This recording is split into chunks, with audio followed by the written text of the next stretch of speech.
14കാരിയെ ബലാത്സംഗം ചെയ്ത കേസിൽ പ്രതിക്ക് 50 വർഷം കഠിന തടവും 6 ലക്ഷം രൂപ പിഴയും വിധിച്ച് പത്തനംതിട്ട അതിവേഗ സ്പെഷ്യൽ കോടതി ജഡ്ജി ഡോണി തോമസ് വർഗീസ്. 2020 ഒക്ടോബർ 22-ന് പത്തനംതിട്ട വനിതാ പോലീസ് സ്റ്റേഷനിൽ രജിസ്റ്റർ ചെയ്ത കേസിലാണ് വിധി. ചെന്നീർക്കര പ്രക്കാനം തോട്ടുപുറം പ്ലാമൂട്ടിൽ വീട്ടിൽ സുജിത്തിനെയാണ് കോടതി ശിക്ഷിച്ചത്. ബലാത്സംഗത്തിനും പോക്സോ നിയമത്തിലെ വകുപ്പുകൾ 6, 5 N എന്നിവയ്ക്കുമായി 20 വർഷം വീതം കഠിന തടവും 2 ലക്ഷം രൂപ വീതം പിഴയും വിധിച്ചു. പോക്സോ വകുപ്പുകൾ 10, 9 N എന്നിവ പ്രകാരമുള്ള കുറ്റങ്ങൾക്ക് 5 വർഷം കഠിന തടവും 1 ലക്ഷം രൂപയും പിഴയും, ഭീഷണിപ്പെടുത്തിയ കുറ്റത്തിന് 2 വർഷവും, ബാലനീതി നിയമം വകുപ്പ് 75 പ്രകാരം 3 വർഷവും 1 ലക്ഷം രൂപ പിഴയും എന്നിങ്ങനെയാണ് കോടതി പ്രതിയെ ശിക്ഷിച്ചത്.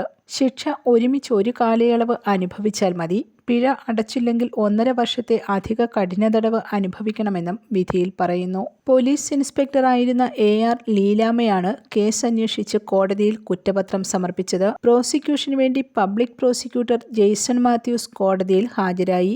ASI ഹസീന പ്രോസിക്യൂഷൻ നടപടികളിൽ സഹായിയായി. News desk press Malayalam.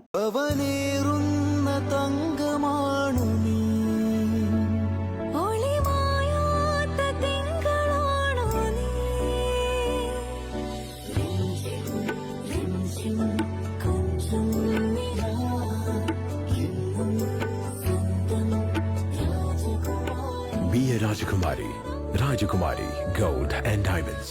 The trust of Travancore. Rajakumari.